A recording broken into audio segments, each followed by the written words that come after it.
Hey everyone, Brian Zane here. Overnight and this morning, a lot of you guys were asking me online to talk about last night's Monday Night Raw, the first Raw post-draft, the new brand extension officially underway. Everything about it is new, the new era, you know, the new logo, the new music, the new announce team, big upgrade by the way, the new set marginally with the arch and the thing, you know, a lot of stuff is new. So I'm going to talk about it. Here we go. First off, there's an opening promo with Foley and Stephanie McMahon talking to the entire Raw roster on stage.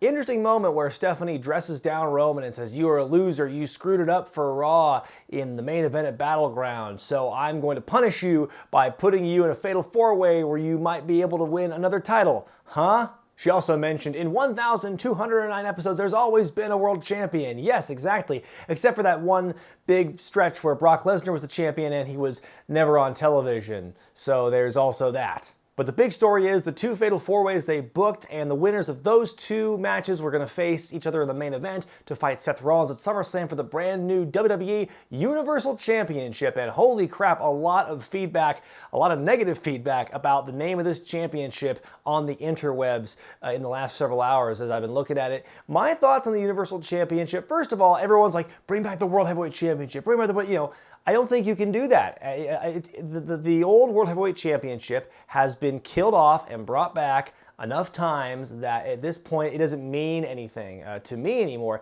It's not fair to that championship to keep killing it off and bringing it back when the plot finds it appropriate. I think considering this is the new era, you can't be stuck in the past and like keep going to that World Heavyweight Championship well. So I think just giving it a new championship with a new lineage, new clean slate, to me is a step in the right direction.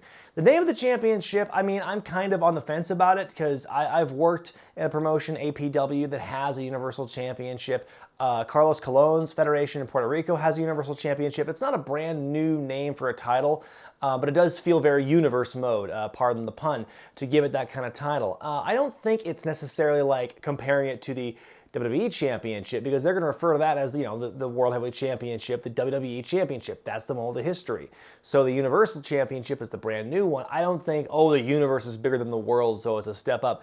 I don't believe that. I don't buy that at all. So I'm in favor of the new championship, although I'm more concerned about what the belt's going to look like more than what the belt's going to be called, if that makes any sense. So I reserve judgment about it. I don't think it's a bad thing. It's called the Universal Championship. I don't think calling it the New Era Championship would be any good because it immediately dates it, because after a while this new era is not going to be new anymore.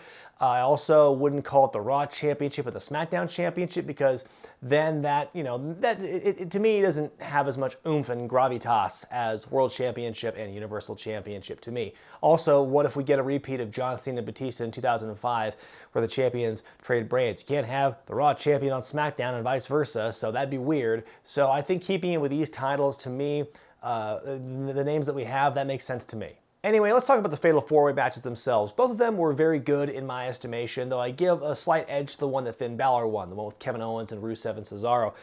The one with Jericho and Sheamus and Roman Reigns and Sami Zayn, also very good. But again, I think the other one, the earlier one of the night, was just more exciting overall. More big news, jobbers are back in WWE. They had two jobber squash matches last night, one with Nia Jax and one with Braun Strowman, who is sporting a new haircut as of last night, by the way. I think jobbers are great. I've always thought that nameless jobbers are a good thing, especially in WWE, because for the last several years, you've had this culture of glorified jobbers, jobbers with branding, jobbers who, you know, these people who are on the main roster and who are there every week, but they lose so often that there's no value to them, yet they have all this merchandise and branding around them. So like, why would people want to buy that merchandise? So I think faceless jobbers, nameless jobbers, are a great way to build up and protect everyone else on the main roster. Sure, you know, Zack Ryder's still going to lose some stuff, and Curtis Axel, who's now Mr. Irrelevant. I mean, I get it, fine. You know, they use that name as a term of endearment, as a nickname in the NFL draft, but they never really make a thing out of it. But anyway, they're still going to have Curtis Axel and Zack Ryder and guys like that in Bo Dallas. But, you know, for the most part, they can deflect that with these random local jobbers getting squashed in 90-second, 1-minute matches, whatever.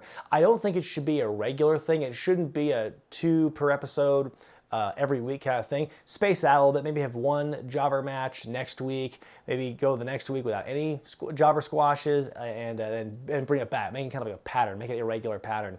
Don't do it every week because, in my opinion, then it gets kind of old. But the jobbers, I think, the faceless jobbers, the nameless guys, that's great.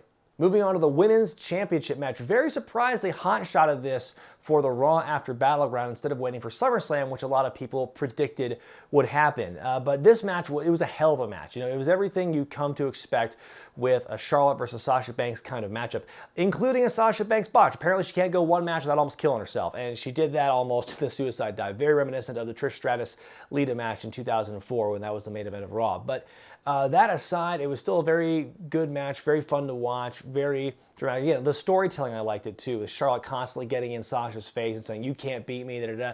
And then Sasha does with the bank statement, and she wins it. That was a great moment. A great moment to have. Title changes on Raw, to me, are always on free TV.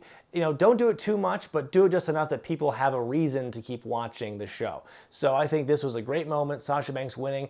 They're probably going to build to a rematch of some kind at SummerSlam. We will see. Like I said, very surprised they hot-shotted it for Raw and didn't save it at SummerSlam, but maybe this will lead into a rematch happening at SummerSlam.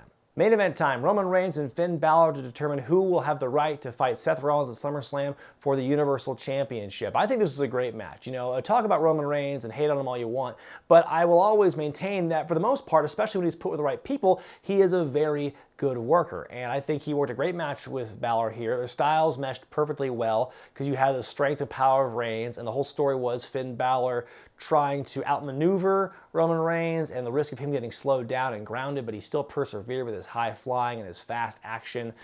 Great story there. Finn with a huge couple of wins on Raw. Big win at the main event on his birthday. Happy belated birthday, Finn. Everyone had their theories as to how Finn Balor was going to debut on the main roster, doing something with AJ Styles and this and that, and or fighting the Undertaker at WrestleMania. Everyone's had these theories for months as to how Finn Balor is going to debut, and I've always maintained that people are going to be disappointed no matter what happens because it's always going to be below their expectations. But again, I must eat crow, as I did about the Owens-Zayn match at Battleground, by saying that I think this is, I mean, if people are not impressed at how Finn Balor debuted on Monday night, they need to get their heads checked, because this was you can't ask for much of a better way to debut on the brand, short of just winning the championship in your first match. You can't do much better. So Finn Balor, kudos to you, and I think this is a really good step in the right direction. I think a lot of people were kind of, folding their arms and just kind of waiting for WWE to show us that they're serious about the new era, and put your money where your mouth is. Really invest in this buzzword you've created for us. And, between Battleground and Raw last night, still don't know what's going to happen on SmackDown tonight, but, I think they're kind of serious about this. I think that's what's happening now. We're seeing this dramatic sea change, It's like I said, the Newt the Past thing. It's time for the old guard to step aside for the most part. They're good in small doses, but you got to bring these new future guys in. Don't call it the new era forever, because to me it's kind of like very new generation-y to be doing that, but I think this was a great opening statement for Raw in this new era, this, I keep using it, but it's just easy to say, this post-draft world we live in, this new brand split. It's a great first statement. I think it's funny, the last time people talked about a Raw this much was a show that Roman Reigns won at the end, and now it's one that Roman Reigns has lost. And I think actually between this weekend and Money in the Bank, I can't think of a time Roman Reigns has lost clean in a more concentrated time period than he has recently, between Money in the Bank and Battleground and on Raw. So yeah, I think the bloom was off the rose for Roman Reigns for right now. I'm curious to see what's going to happen with him at SummerSlam now that he's not going to be fighting for the Universal Championship. I'm glad he didn't win this one in the main event, because I didn't want to see Reigns and Rollins in a singles match again so soon after Money in the Bank and Battleground. So yeah, very excited for Finn Balor, and very excited to see what goes on from here. How will SmackDown counter this tonight? Will SmackDown be as good? I might have to do a review on SmackDown on Wednesday morning. We'll see. And the most important question is, other than can SmackDown top what Raw did or equal it last night, can the momentum maintain? Obviously, they can't keep blowing their wad every week and having a big championship change every week. They can't do that all the time. But I think if they make things exciting and interesting and have high stakes every week like they did last night, and again, we'll see what happens tonight on SmackDown, but I think if they keep doing that or keep trying to shoot for that goal, then I think the future is looking very bright for WWE. But again, it's just a big what if. Can they keep the momentum going? We'll have to find out. Let me know what you thought about Monday Night Raw in the comments section below. Be sure to thumbs up this video if you like it, subscribe to Wrestling with Regret, and buy the t-shirts at ProWrestlingTees.com. I'm Brian Zane, and I'll see you next time.